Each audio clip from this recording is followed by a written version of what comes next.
People like with chains and whips.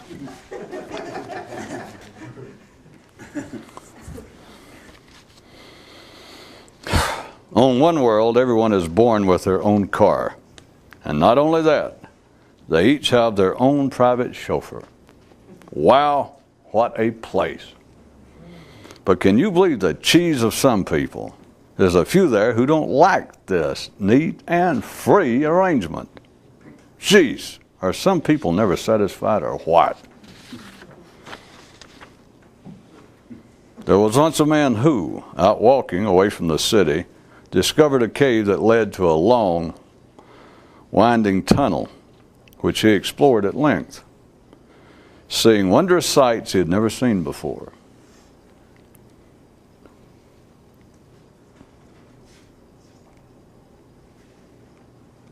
But then awoke to find himself merely dreaming in bed, the whole adventure occurring in his head. When he first sat up, he thought, what a marvel is the mind. But then he was momentarily struck by how it could be viewed as otherwise. I guess, he concluded, according to whether you want to go, where you want to go is real or not. People who want to discuss the matter of being more conscious still do not, I must tell you, have much of an idea of what it's all about. Wanting to discuss it is a drop-dead giveaway. A passenger on that mythical express one day asked himself, if they forbade talking on the train, would it go faster? Amidst the collective ordinary, there is no such thing as mental health. There is herd health, flock health, and pack health, and that's all, folks. To have mental health, you've first got to have a personal mental. A man asked a mystic, will learning the truth about life take the wind out of your sails? I don't know, he replied. Where'd you have in mind going? There was a long, silent pause, then the man said, that was a dirty answer. Yeah, I know. I'm a dirty mystic. Oh, said the man, I get it, and left. As he stood by the window, a man said, you think it's going to clear up? And his son said, you mean the weather or your complexion? And the man replied, I was thinking more along the lines of my mind. To which the boy could only respond with a muted, oh. While walking in the woods one day, the king came upon a man locally, reputed to be a mystic, sitting under a tree, and said to him, I guess that one such as you thinks very poorly of the crown. And the man glanced up and replied, I never think about it. And the king pressed on, but if you did think of me, what would you think? And the man replied, if I did think of you and found that I was thinking poorly of you, it would then be my intention never to think of you again. And the king stood there, wanting to continue the conversation, but was unable to come up with anything else to say after that. The struggle for power and recognition in the physical world is child's sport compared to another version available. And as an added bonus, 'tis a game that can be played alone. Tonight's time saver's tip. All of civilization can be summed up in one word. Next time we take on history. One day a man looked down into his dog's eyes and pondered. If he could think, would he still bump into doors and fall down steps? And to himself the dog said, only if I still stayed around you. And I'll be damned if the man didn't almost hear him. It's not just difficult to talk to the body about the mind. It's impossible. Woof woof, y'all. But wait a minute. Fair's fair. And we should say something regarding trying to talk to the mind about the mind. Except that there's nothing you can say that makes any sense. So I guess it's woof woof after all. The truth about life, aka the secret, doesn't urge, threaten, or plead. Another reason, perhaps, that it is so difficult to track down. What men ordinarily call their consciousness is simply the outcome of a tug-of-war between two equally powerful forces that results in nothing meaningful. One man shouted out, "Take that," then shouted back, "But if I only could." For a long time, one man blamed his mind for where he was, until he discovered that he was in fact not anywhere. What a relief, he thought, while simultaneously thinking, what a bummer. Moral, maybe. A man with only one thing to think lacks material sufficient to think. A man once asked a mystical teacher, "Is it possible to talk to others about the struggle while at that very moment be involved with it yourself?" And the mystic thought that to be the absolutely dirtiest, rottenest question he had ever in his life been asked. And the best. It, in fact, chuckled him so much that he bit his tongue, which, as a symbolic act, struck him as even funnier.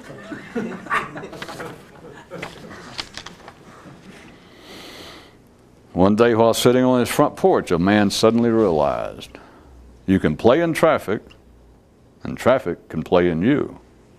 But before he could carry this insight any further, someone in a passing car threw a beer can at him, and it bounced from one side of his brain to the other with such force that he was momentarily overwhelmed by distraction. But don't sweat for him. If it hadn't been a beer can, it'd have been something else. It always is. A higher level view concerning humor and the transcendental struggle. The effort to awaken is not actually funny. Just your failures. At the mythical train station, a man once approached the conductor on the platform and said, "If the struggle for consciousness is seen as a trip from Paris to Istanbul, then how long might I generally expect the trip to take?" And the conductor eyed the man up and down pretty good and asked, "How long do you have available?" And after a short pause, the man replied, "Well, all of my life, I guess." "Good," said the conductor, "real good, and not a day too much." Which both told the inquirer less and more than he'd want to know right then. The reason that real journeys have no schedule should be obvious by now. One man finally came to look at it like this. If it wasn't for blood and guts, my thoughts wouldn't stick to me like they do. This realization proved quite profitable to him for a few days. Or maybe that was hours, or minutes, or seconds. But for whatever length of time it was not enough. But hey, the name of the game is, it's never enough. Chin up, stiff lip, straightened spine, and all of that. Because when it is enough, you've moved on to a new playing field, and further discussions concerning glue become too slippery for any relevance. 26, 7, Red Dog 9. Careful now that you don't trip when you kick that sucker. And again the man mused, if it weren't for the blood and the guts, I do believe that I could get out of this oh so thoughtful uniform and into something a little more befitting what I might become. 26, 7, Red Dog 9. There was once a man who killed himself and then cut himself up into many small pieces so as to better autopsy himself. Which, of course, is why he killed himself to begin with. Oh, don't worry. When he was finished, he put himself back together. Those have little need for civilization and dreams of tomorrow who have looked back up the dress of genetics. There was once a man who found himself in many small pieces. So he killed himself so as to pull himself back together. Oh, don't worry, this time he stayed that way. An elder monk so said to a younger, "You do not yet comprehend the nature and appearance of public forms of the mystical until you understand that there was no such thing as Buddhism, Christianity, or Islam. Only the efforts of Buddha, Jesus, and Muhammad to maintain the states they'd so long struggled for. All post-op organizations are the unwitting history of the titular head's personal methods and successes." Tonight's hint: the secret about life has almost nothing to do with you personally. When the creatures of one planet are several years old, they're each given their own bank account, already containing all the cash they'll ever need.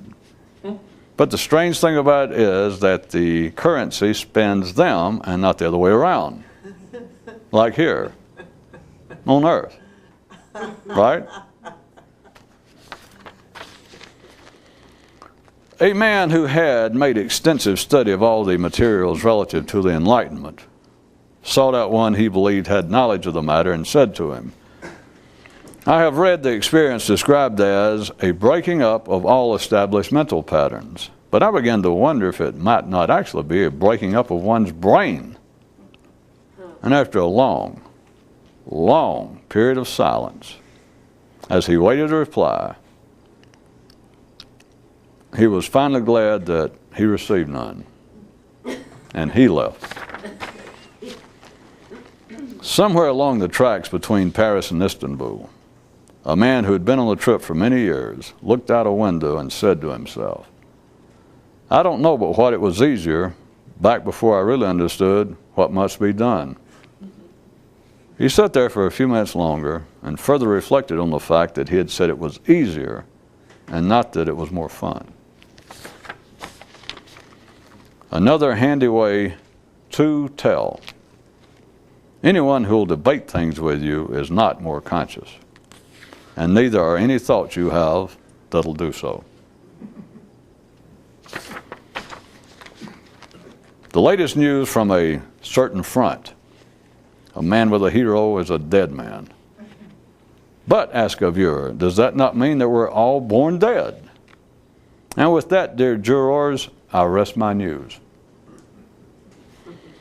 There was once a man who thought he was about to fall from a building, and being a rational man who wanted to live, he began to frantically reach out for a hand to save him. Oh, hell, I'm not going on with this any further. Let's turn to some literary news. Recent archaeological discoveries near the Gulf of Caribou give additional credence to the theory that men only invented the idea of attaching morals to their stories about life after they'd had sufficient experience with life to realize that it had no moral. A king once went to see a man he took to be a mystic and said to him, "How much would you charge to awaken me?" And the man replied, "There are two kinds available. You'll have to tell me which one you want. One awakening will give you great pleasure, and the other kind gives you great relief. Now, which will it be?" And when quitting time for the mystic rolled around, the king was still standing there trying to decide.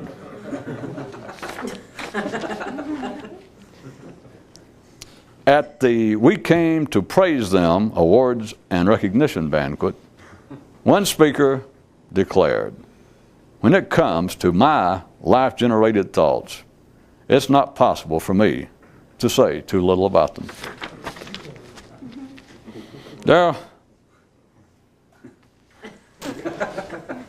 was once a mystical warrior anxiously out on the quest who named his favorite steed Fuck Patience.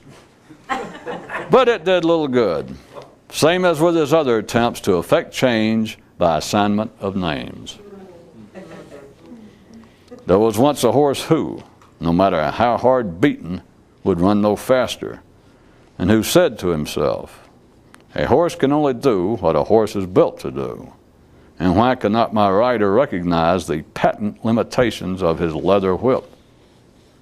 A question with more promise when applied to the mind of the jockey himself. Imprisonment and the question of its causes. As long as you hold circumstances responsible, even in part, for your confinement, you're a lifer. Forget about it. Give it up and go back to your cell and just relax, because you ain't going nowhere. It is alleged that one man who had the experience was asked to describe it and replied thusly, the enlightenment. What can I say about it? It is the world's greatest cleanser, and said no more. There was once a man who took a long and complex journey to an indistinct location that interested many. And when he returned and was asked how he had gotten there, the man now, in looking back, realized he had not, in fact, taken the most direct route. But considering what he could say to them, further realized that he could tell them nothing other than about his own particular path, even though now he knew more. Some could hear what I've described and be distressed thereby, thinking that the successful explorer did less than he could have for those who questioned him, by not revealing all that he by retrospection now knew, but they would err in this judgment. For those who are born to travel will always profit from whatever experientially based information they receive. The key being experientially based and nothing less. And now for tonight's, let's put it simply, time. No bad news is profitable. The damaged can assist the future only by getting out of the way, which, as a matter of fact, could be bad news that is useful, if applied to one's thoughts. More audio jollies. When it came to reception, one man began to find the static so irksome that he wished he could throw his radio out. The drill sergeant told the fresh recruits, if you can make a man uncertain, you've got him. And someone asked, how can you tell if you succeeded? Just see if he's breathing, replied the Sarge.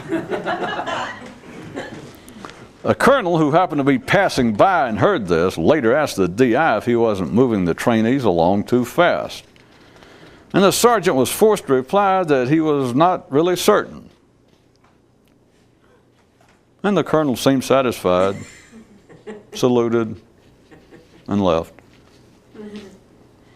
The warriors on one world fought not on battlefields, but within themselves, until such time that all opposition disappeared, as would then they.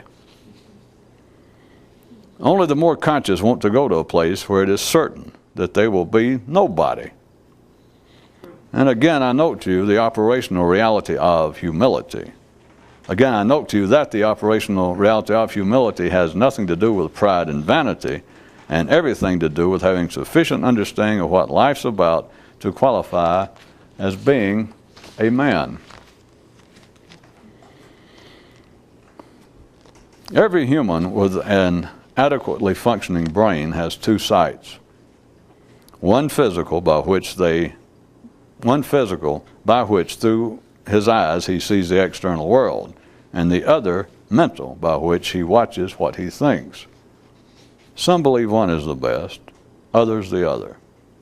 But the shadow of awakening, which sees all things, has no preference. To say that men are naturally creatures of mental habit is not to say that they would not enjoy an alternative to the situation were they to know one was possible. In the middle of a long journey, a man was suddenly startled and inexplicably cried out, "Why is this train running through my head?" Most of those around him pretended not to hear him. What else could they do? One way that life keeps too many people from getting interested in the thing is by making most people see it either as an extremely serious matter or else see it as mere foolishness, but never see it for what it is. See? The speaker so addressed an interested audience. Though it may be fun, as long as you're still discovering stuff, you still haven't made the discovery. For after that, there's only one thing left to do, and I won't bother you with telling you what it is now.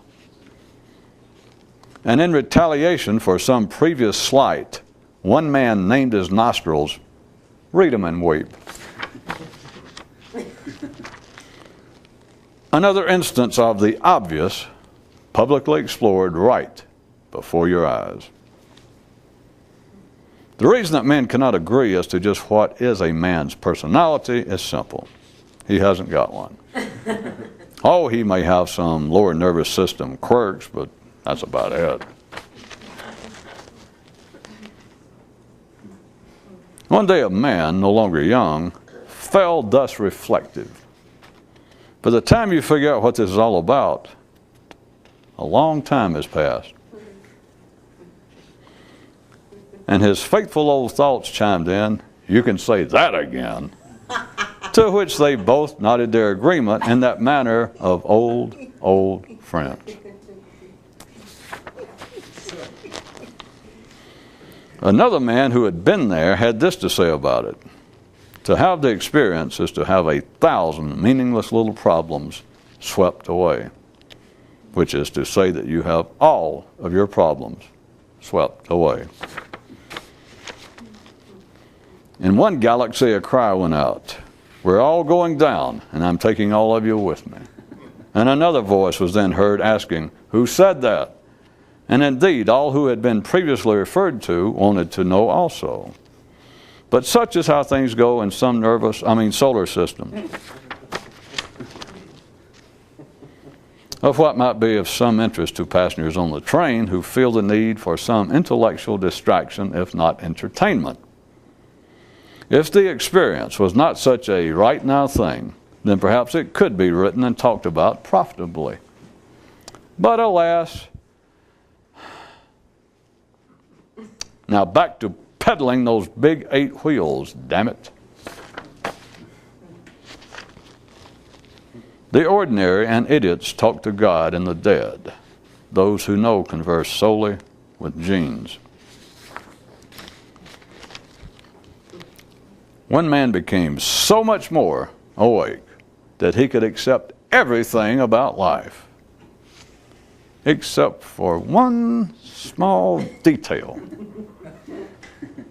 But at least, he notes, it's nothing that involves you. Heightened awareness in the matter of information. A different code is at work in the minds of the more conscious.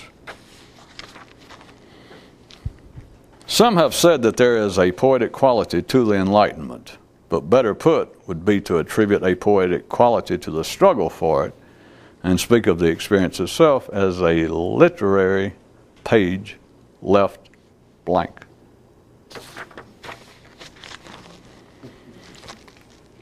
One man finally managed to track down life, and the first words of his mouth were, "Tell me all about the thing." And life said, "What thing?" And the man said, "Oh, you know, the thing." And life said, "No, I don't know. What thing?" And the man said, "Come on, you're playing with me. You know, the thing." And life still insisted, I don't know what thing you're talking about." So finally the man just walked off, amazed to discover that life itself is apparently no mystic after all. I guess I could stick a moral in this for you, but it should no longer be necessary to point out the folly of listening to your own thoughts, which in their natural state are life-generated. And out in the hot fields, one slave said to himself, "It's hell being out here, and my onlyest friend, this 11-foot cotton sack." And the sack said, "You tell him, partner." All who say what the experience teaches lie. They cannot help it. A boy once captured a cloud, but by the time he got it home to show it to his family, it had shrunk into an unidentifiable little poof. All who describe how ignorant they are lie. It cannot be helped, only discarded. A boy once found something that looked a lot like him, but by the time he got it home, he realized better and let it go.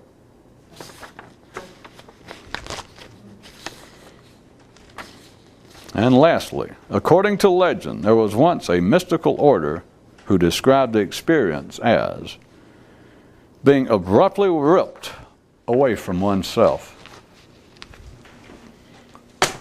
Inasmuch as my dog ate the script that was prepared for tonight's program. No, really, he did.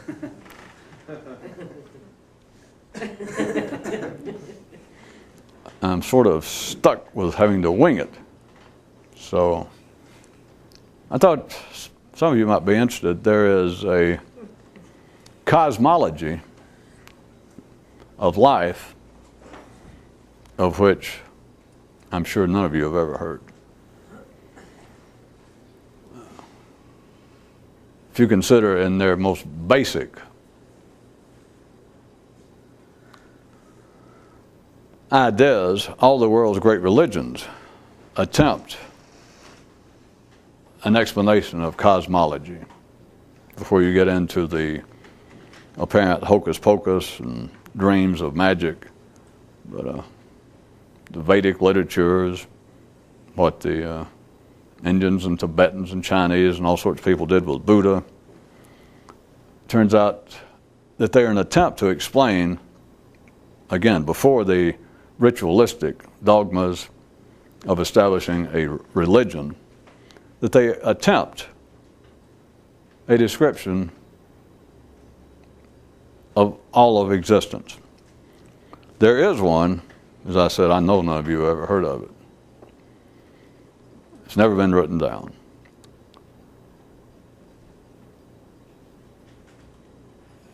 And it seems to be, or it infers, when you hear it, I think you would all agree.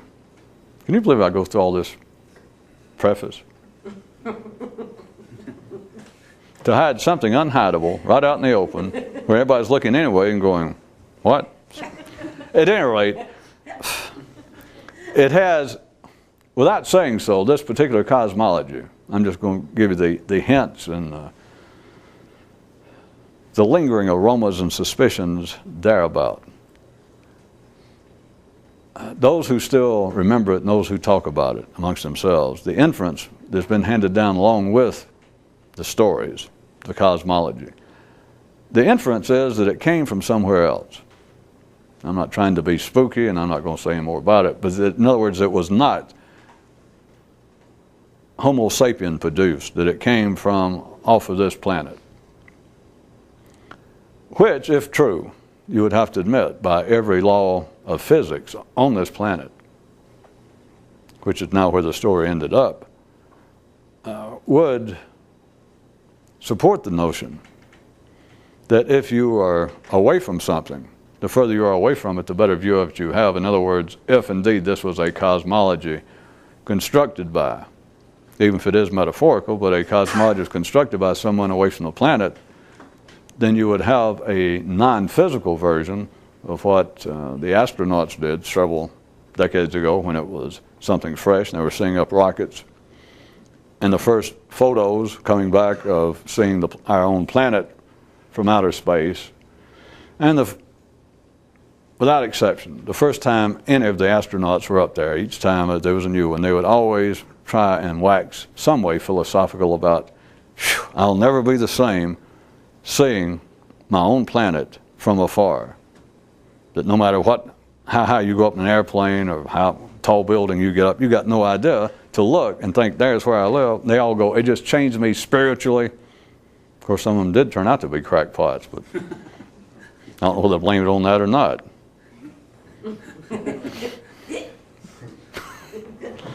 At any rate, well, I didn't want to make anybody be more concerned about a waste of tax money, as far as I could tell. I mean, just from general reading, they only became crackpots after they retired from the space program.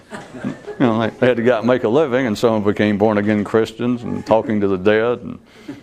But at any rate, I don't know whether the ratio of crackpots amongst ex-astronauts are any worse than amongst, retired paper hangers or plumbers. I don't know. At any rate, you all know, most of you have heard the words, that they did say it very sincerely at the time. And some of you may recall the first time that you even saw the well-known photographs of our little planet out there with a dark background, and there it is, and you think, Jesus, that's where we live. And after that, you can wax on in your attempted philosophical way about specks in the universe, and I see it all as now one big village, just one big flying ship on which we're all passengers, and they go on and on. But in a non-physical way, consider something similar to what I was trying to get you to consider, that if indeed this cosmology I was just going to kind of ad lib about to kill the rest of the time until my dog throws up. Of course, then I'm not sure I want to, well, anyway. It's to consider if this cosmology's origins were extraterrestrial, then whoever it was that read it would have a totally different view. As I said, it'll be some disappointment if anyone was listening to this, waiting to hear all kinds of stories about flying saucers and Superman and the grandchildren of the gods, because the cosmology is only of interest because it has nothing to do with that. It has to do with the actual nature of man in his environment, but non-physically. It is not that's where religion generally picks up on this planet, that the cosmology is only, besides a few asides here and there through all the so-called sacred texts of the world, the cosmologies are always written by and for the common, ordinary, still physically oriented man. Thus, all ideas of paradise, or all ideas of salvation, all ideas of a change in one, always comes out physically. You could not start a religion on this planet on the basis that if you do good, live by the rules, and after you die, forget all this about all the sex you want, and you can drink all you want, and your liver never explodes, and you never get sick, and everybody's good looking, nobody's ugly, and all your infirmaries are cured. You're no longer lame, you're no longer hard of hearing. What? You're no longer hard of hearing? But rather than that, if you promise paradise would be a place that you would be more conscious. Oh boy, you'd have to bolt the doors. I mean, that was sarcasm, see. And somebody says, wait a minute. If I live by your rules, yes, and I pay you a good portion of my monies, of course, and I carry your picture around and I do yes, yes, yes, and you're saying, if I do all of that, I mean, put myself out to no small degree, yes, you're saying that after I die, yes, that my reward, yes, will be, yes, that I'll be more conscious, that I'll understand more. That's it.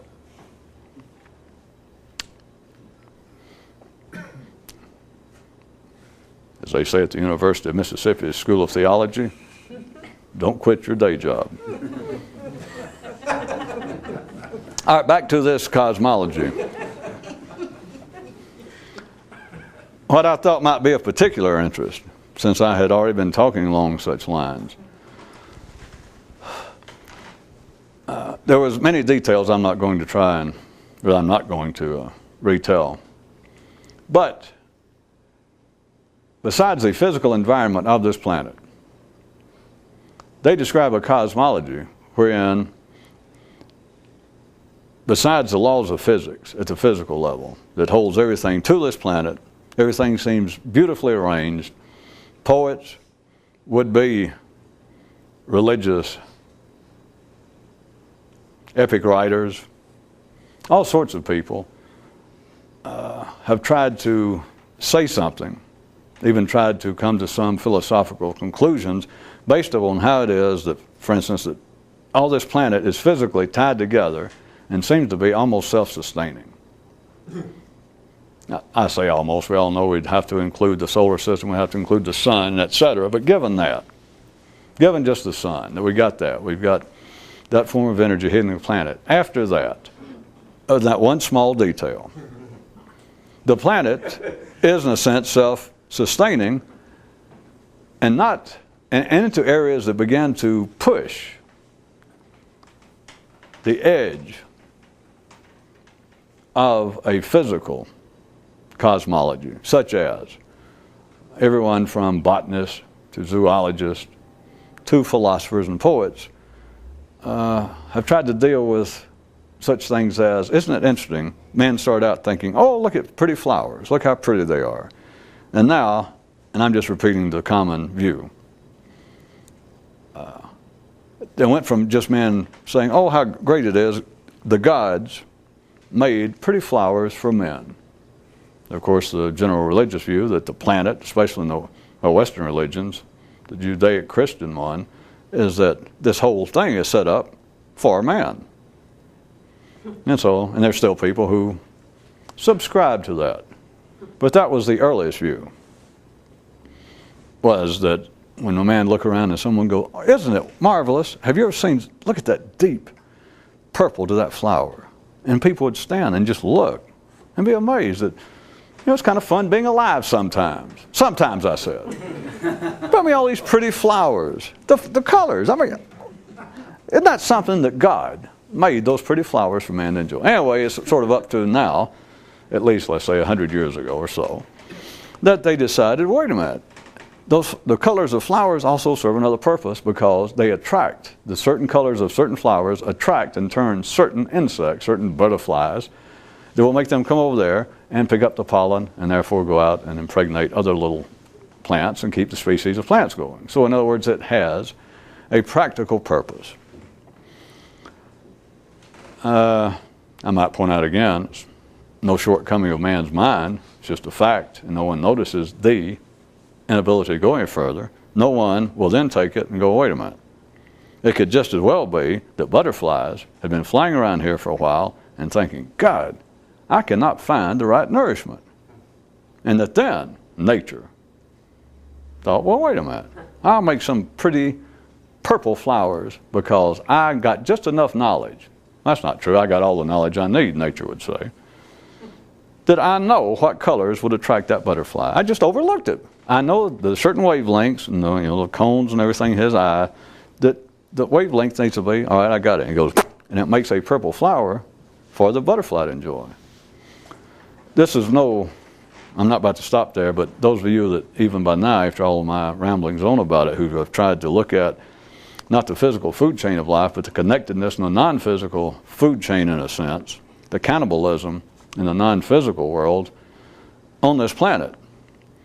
And it's almost impossible for the mind, if you want another little glimpse of how the mind operates that no one ever notices, even when you can jump in, and we'll assume you're good enough now that you can metaphorically begin to look at that kind of food chain, about how there must be critics in life, in the arts, and how everything eats off of everything else.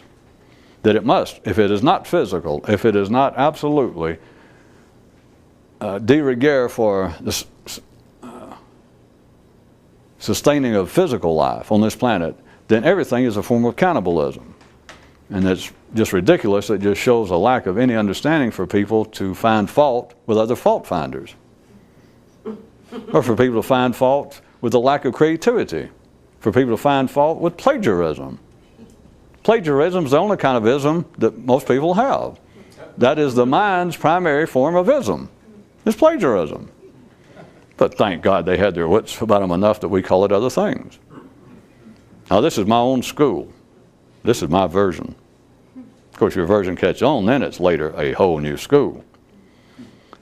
The only way that humans stay alive intellectually is by eating theirs and everyone else's feet. That's the only way you can do it. You have to slowly keep consuming yourself. And I was going to point out that even people who get good enough, they can spot some of that and can recognize as a fact, metaphorically even, notice that once you see it one way, you're satisfied. And now I challenge you, go back to whatever you have seen and try and reverse it. because it damn sure can be reversed, that it's not just, if we just take it as a possibility, or they take it as a fact, that there are certain plants, this particular purple plant in this particular place on this planet is that color for one reason, or one of these reasons, and one to ordinary minds that is sufficient for its existence. It is that color because in this same particular rainforest is a particular butterfly, and they can name it, there it is, and that butterfly eats only off of this plant, the nectar of this one plant. If this one plant was here, not here, this whole species of butterfly would die, and of course this species of butterfly is food for something else, and it serves other purposes, and so it is an integral link in the physical food chain here in this particular place. And people, all right. But no one ever reverses it. I'm not saying one is right or the other. It's just that once the mind, ordinary minds, and I was challenging you to consider that you got the possibility of some extraordinary use of your mind. But ordinary minds, once they look at it one way, and I don't mean just individuals, that is now the collective wisdom, that forget the idea that God made this purple plant because he knew that people would come by one day and go, wow, what a beautiful plant. Boy, isn't God nice? Science says, that's just childish, poetic musings. There is an actual reason this plant is that color. It's not to please men. We got no use for it. This plant would be that color had not men even shown up on this orb. It would be this color because of that butterfly's need. But no one ever, once that's taken as an accepted fact, which I'm not saying it's not.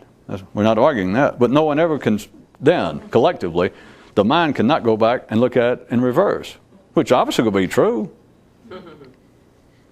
I'll put it to you another way. I didn't mean to stop here. The way the mind runs, it only looks at the food chain on the basis of it going from food to the feeder. And it will not turn around. And it can, because anyone with any intelligence, I mean anybody, I'm talking about somebody, well, even with a college education, even somebody with a specialist in the field, that supports that common zoological, natural science view of things, of this relationship between this particular plant and its color and a particular butterfly, I guess, so wait a minute. It is just as, if that's true, and this expert goes, yeah, I say, if that's true, yeah, then it could also be just as true. And of course, that's just a sense of theory because you were not there when it happened. No one was. You go, well, sure. All of science is, in a sense, a theory. I go, okay. But even if that makes sense, doesn't it? That nature finally turned this plant. It may have taken thousands, millions of years for it slowly to evolve to this particular color, which of course is a particular wavelength, like an electromagnetic spectrum. And it to us is purple color, according to them, purple color number 714 or something. Then you're saying that slowly throughout the years that nature, life on this planet, continued to evolve, and there's such an interconnected food chain now that this butterfly was necessary and it was not getting the proper nourishment, and that life slowly changed the color of this. It got it to the point that it's this particular color to us, that particular number of vibrations in the visible electromagnetic spectrum made it this color, and that color now is an irresistible, the soul, the main irresistible attraction visually to that butterfly. And he goes, yeah. I go, okay, but why? Why do you not consider it could just as easily, there's no way you can refute this, you can't question it, could have just as easily been the other way around, that this butterfly had been around for years and years and was beginning to die out, was weakening, its whole genetic strain was beginning to weaken. It was not growing properly, and life realized it and thought what it needs is a particular food over here at this plant, and it doesn't go over there. And so then it studies the eyes, the sight, the receptors of the butterfly, and goes, well, all I got to do, I see now what would trigger, what kind of reception, in what area of the visual magnetic spectrum, run to the butterfly would make him go there. So, okay, here's what I'll do. I'll change the eyes of the butterfly so that it will be attracted to this particular plant over at, let's say, that one.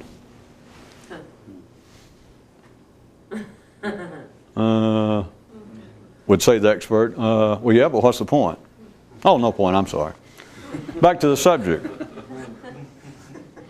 Well, where do you think men got the idea, even as crude a business as it is, renting parking spaces, about backing up in the possibility of the threat of severe tire damage And the expert says, what's that got to do with what we're talking about? I don't know. I told you forget it. Some people will never let go. Just because he's an expert, he keeps wanting to try to forget it, all right? Evidently, everyone here save one also did immediately. Okay, I will. Which I think is a nice way of saying, I think I'll ignore it. But it sounds nice for me to say, forget it. All right, good enough.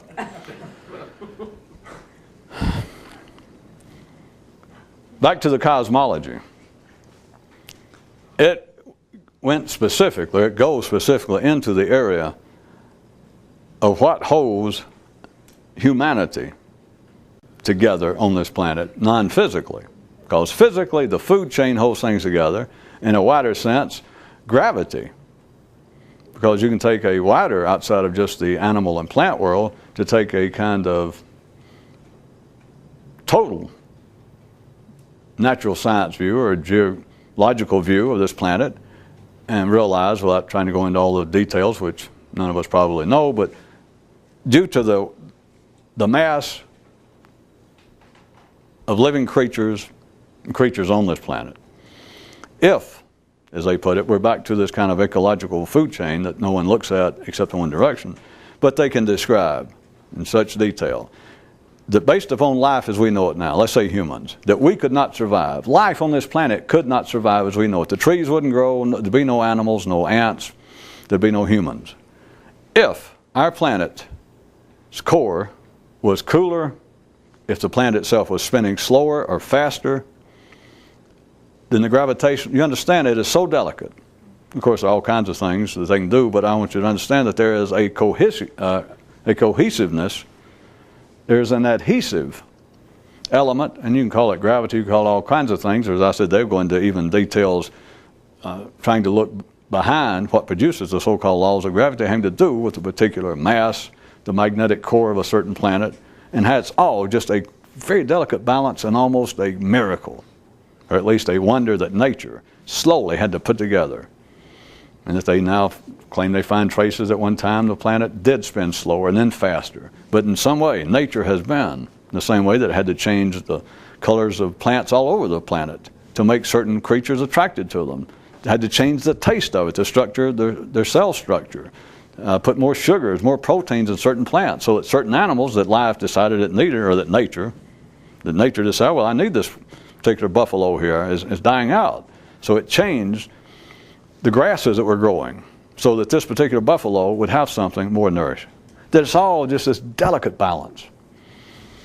They also try and describe that there is some kind of delicate balance to the most basic physical level. That's why I brought up the geological stuff.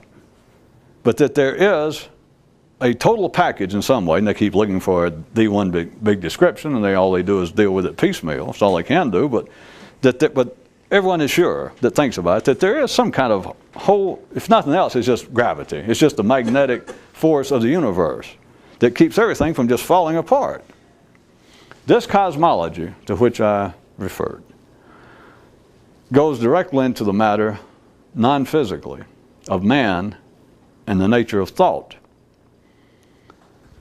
That there is an adhesive magnetic quality, not dissimilar to the spinning of this planet, and by all speculations, the core itself spins.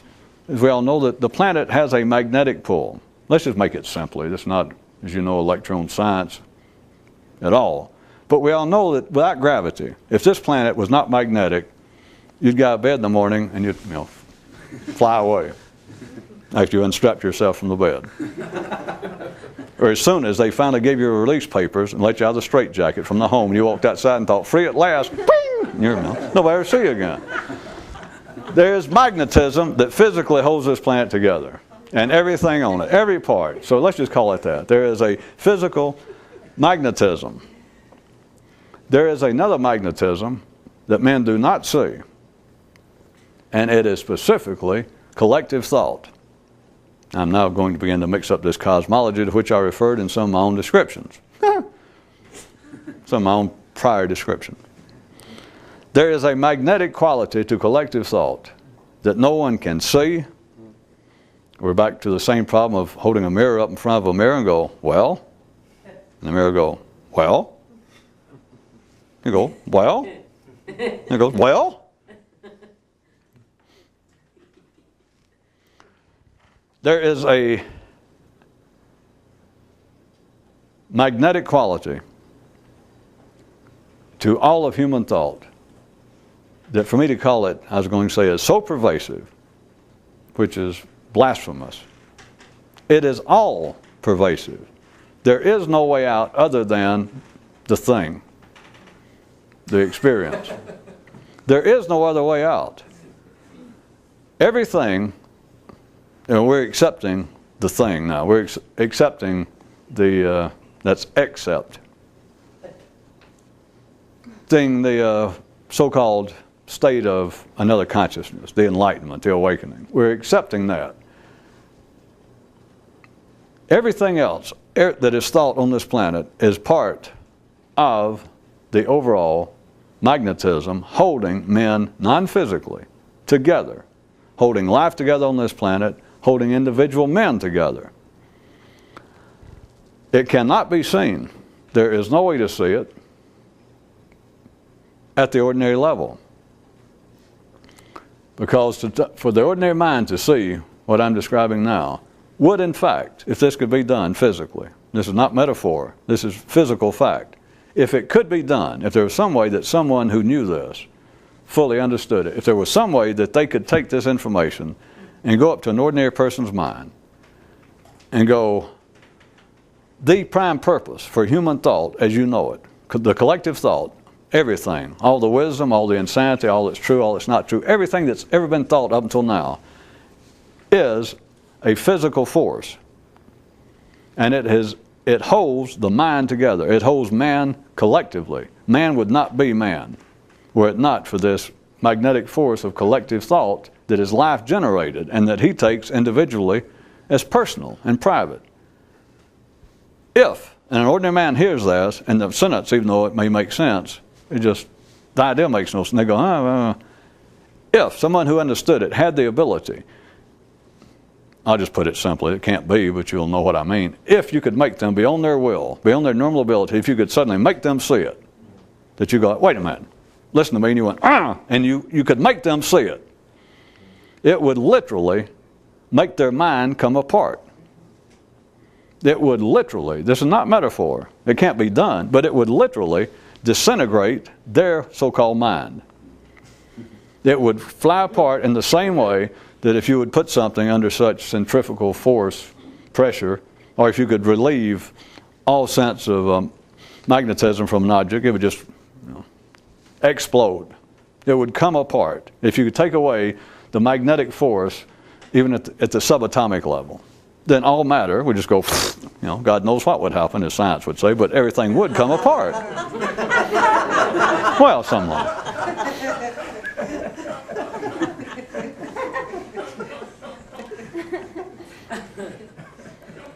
Language can be funny, but not that funny.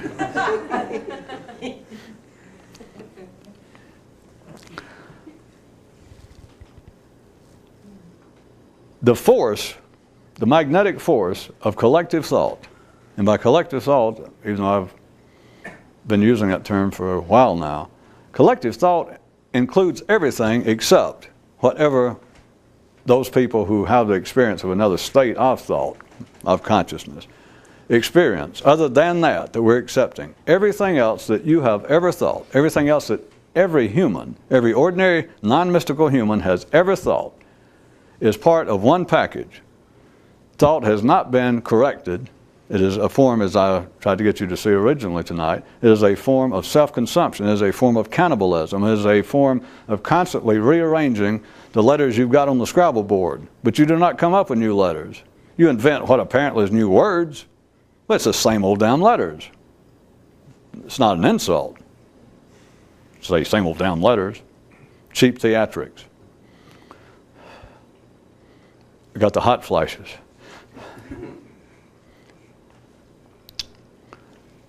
Everything that has ever been thought by the ordinary mind is a magnetic force that holds humanity.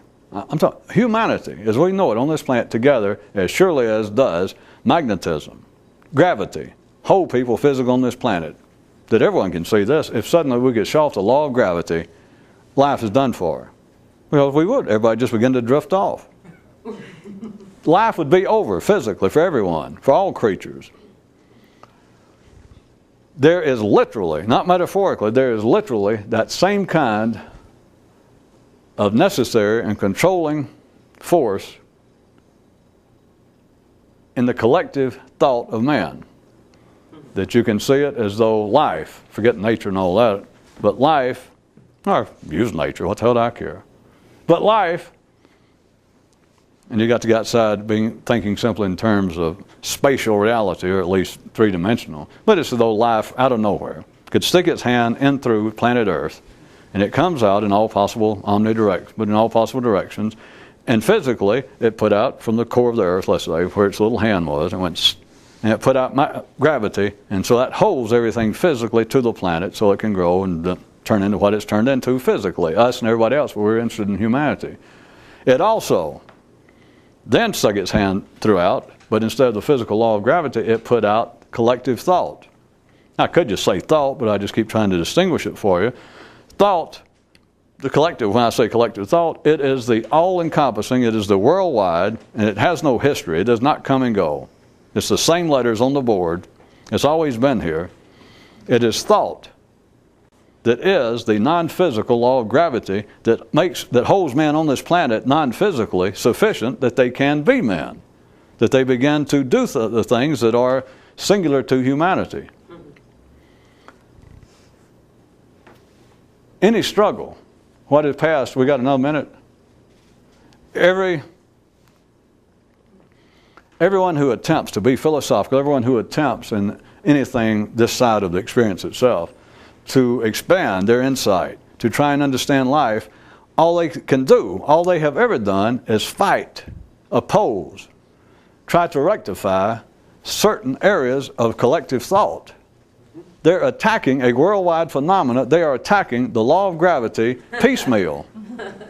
Well, it's not going to work. It accomplishes nothing. And if it did accomplish anything, it would be detrimental, which is silly to add, but they are attacking that which has always been, which must be here, and there is absolutely none. Would you repeat that? Absolutely none. Absolutely no possible profit. Nothing to be learned, nothing to be gained by any attack on any area of collective thought. You can attack it, but you're dealing with the world's largest. Instead of a law of gravity, it's like the world's largest. In fact, it's large as the world. It's like this big squishy toy. Or, something, you hit it, it's like this huge Vaseline glob. And you can hit it and go, well, now here's what's wrong. We got to, and you can beat it down. You can beat it down. You want to, and all it does is kind of rise up and make a hump over here, and you can beat it.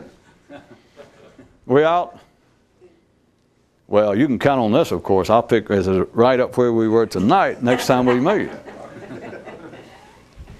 Unless I can find the right kind of medication for a rover.